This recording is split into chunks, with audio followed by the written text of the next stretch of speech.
تو پورے سفید فام امریکہ کے لوگ باہر آ گئے کہ ہم کالے کے ساتھ نہیں پڑیں گے. معاملہ سپریم کورٹ آف امریکہ تک گیا تو سپریم کورٹ آف امریکہ نے کہا it is the duty of the states to protect, اور یہ کالے گورے کا معاملہ اس کو میرٹس پہ داخلہ ملا ہے اور وہ اسی یونیورسٹی میں پڑھے گا اور اس کی پروٹیکشن کرنا اسٹیٹ کی ڈیوٹی ہے.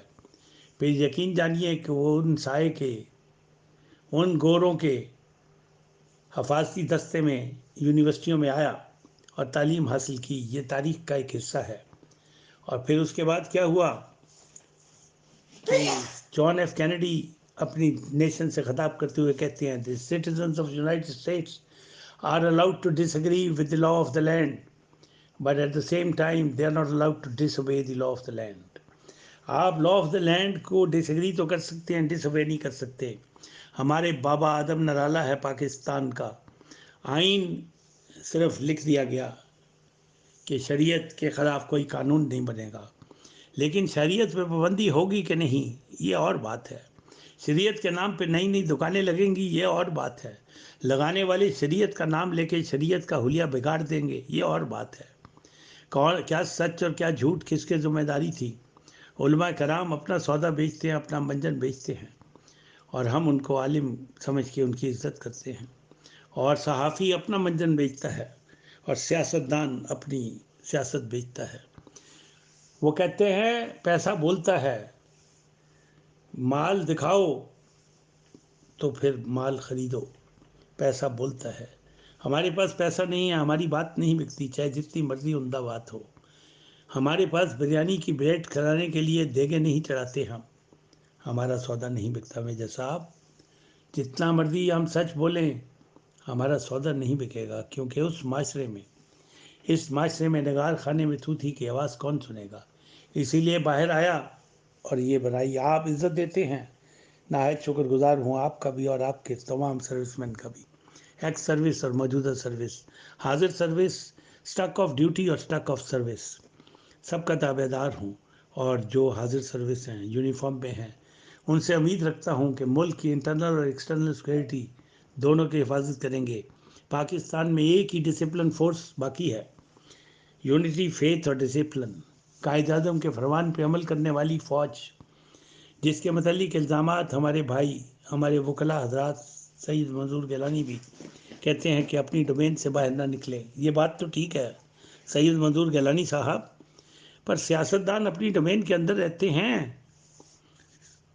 مذہبی رہنما اپنی ڈومین کے اندر رہتے ہیں، وکیل سید منظور گیلانی صاحب وکیل اپنی ڈومین کے اندر رہتے ہیں. جب سڑکوں پہ ہڑتالیں کرتے ہیں، جب فوج کے حکمرانوں کو اور عدالتوں کو دھمکیاں دیتے ہیں، وکلاء اپنی ڈومین میں رہتے ہیں. تو ججوں سے بھی آپ کو اعتراض ہے کہ جج بھی اپنی ڈومین میں نہیں رہتے.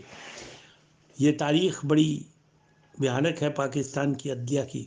اس کو کس نے ٹھیک کرنا ہے؟ وکلاء نے اور ججوں نے مل کے. لیکن یہ تو محاذرائی ایک دوسرے کے خلاف ہو جاتی ہے. آپ ان کی نشاندہی کیجئے جو وکلاء کالی بھیڑیں ہیں، اور ان کی نشاندہی بھی کیجئے جو ججوں میں کالی بھیڑیں ہیں، لیکن انسٹیٹیوشن کو برا کہنا چھوڑ دیجئے. میری گزارش ہے سید منظور گیلانی صاحب نہایت ادب احترام کے ساتھ، آپ میرے بھائی بھی ہیں، میرے استاد بھی ہیں، دانشور بھی ہیں، انٹلیکچوئل بھی ہیں. میں آپ سے بہت کچھ سیکھتا ہوں. اور آپ اپنے چینل پہ درویش، سیاسی درویش کے چینل پہ بھی کہتے ہیں کہ رائے بھی دیجئے تاکہ سیکھنے کا عمل جاری رہے. ہم تو آپ کو سکھا نہیں سکتے، آپ سے سیکھیں گے. ہم آپ کو رائے دے نہیں سکتے، آپ کی رائے لیں گے. تو پھر بے ایمانی کا خاتمہ بھی ہوگا اور انصاف کا بول بالا بھی ہوگا. گیلانی صاحب آپ کی آنکھ کا آپریشن ہوا، اللہ تعالیٰ آپ کو جلد سے صحت کرے. آپ ہماری باتیں سنیں. ہم تو آپ کی باتیں سنتے ہیں سیاسی درویش کے، اکثر ہم آگے ڈسٹریبیوٹ بھی کرتے ہیں، لیکن آپ کے پاس آبویسلی مصروفیت بہت زیادہ ہے. آپ ملک کے سینئر ترین وکلاء میں شمار ہوتے ہیں اور سیاست میں بھی آپ بزرگ ترین سیاستدان ہیں. اور ایک واحد سیاستدان سید بھی ہو، منظور بھی ہو، منظور نظر بھی ہو، لوگ عزت بھی کریں. اور جس کو کہتے ہیں معاشی حالات، آپ کے تو میرے جیسے ہی لگتے ہیں. ہم دونوں ایک ہی کشتی کے سوار ہیں. دوستی اسی لیے ہوئی کہ اصولوں پہ سودا کرتے نہیں.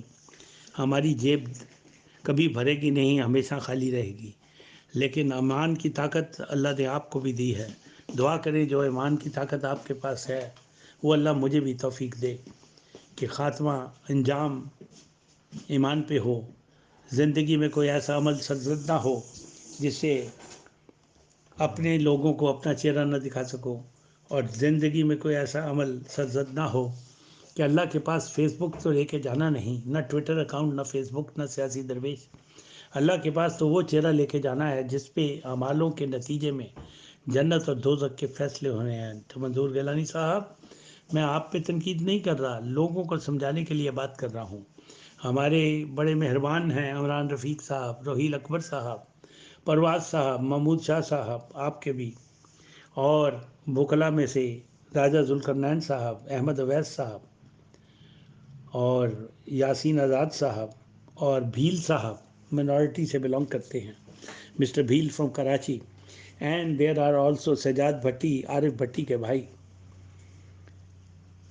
کیا کیا سنائیں گے اور کیا کیا سنو گے، کتنی باتیں کروں جو دماغ میں آتی ہیں، لکھ کے رکھتا نہیں، ایسے ہی اوج پٹان کہنا شروع کر دیتا ہوں، لوگ ناراض ہو جاتے ہیں، پھر ان کو منانے میں زندگی گزر جاتی ہے۔ سچی بات کرنے کی کوشش کرتا ہوں، لوگ مانتے ہیں کہ بات تو سچی ہے پر کڑوی ہے، تو اب میں کیا کروں؟ اگر ایک کھارا سچ بولتا ہے تو وہ لوگ کہتے ہیں کہ یہ کھارا ہے، کڑوا ہے۔ یہ سچ کے ساتھ کوئی چیز، کوئی دوسری لغت لگانے کی ضرورت نہیں۔ Stay tune and keep watching the truth. اور اللہ سے دعا کریں کہ اللہ تعالیٰ ہمیں قرآن صرف حفظ کرنے کی توفیق نہ دے، قرآن عمل کرنے کی توفیق دے۔ حفظ کرنا فرض نہیں ہے، قرآن پہ عمل کرنا فرض ہے۔ فرض بھول بیٹھے ہیں اور حفظ کرنا بابرکت ہے۔ فرض بھول بیٹھے ہیں کہ قرآن پہ عمل کرنا قرآن قانون کی کتاب تھی، اس پہ عمل ہونا تھا۔ ہم نے اپنے بزرگوں کو بخشوانے کے لیے علماء کرام نہیں بلکہ مدرسے کے مولوی بلائے اور ان سے قرآن پڑھایا، جلد جلد ٹٹ ٹٹ فٹافٹ قرآن ختم ہوئے جی، 3 ہوئے، 4 ہوئے، اور دیگیں بٹھی اور چلے گئے۔ پھر میں پوچھتا ہوں کہ اگر یہی سنت ہوتی تو کیا وہ جو مولوی، وہ بچے جو پڑھنے آتے ہیں، یا امام مسجد جس کو ہم جوڑا بھیجتے ہیں، جب ہماری بیوی کا انتقال ہو جائے تو پھر امام کی بیوی کا بھی جوڑا، جب ہمارے والد کا انتقال ہو جائے تب بھی بیوی کا بھی جوڑا، امام کا بھی اور بچوں کا بھی جوڑا۔ اگر یہ واقعی سنت تھی تو جب امام مسجد کی بیوی فوت ہوتی ہے تو وہ جوڑا کس کو دیتا ہے؟ ذرا تحقیق کیجئے کہ امام مسجد کے لیے سنت کیا ہے اور عام آدمی کے لیے سنت کیا ہے۔ کھانا 7 دن کس کے گھر جانا ہے؟ امام مسجد کے۔ اور جب امام مسجد کا باپ والد فوت ہو جائے تو وہ کھانا کس کو دے؟ محلے کے کونسلر کو دے، ٹھیکیدار کو دے، پارلیمنٹرین کو دے، مجھے دے، آپ کو دے۔ Stay tune and keep watching the truth. اللہ حافظ، اللہ حافظ، اللہ آپ کا ہمیں ناصر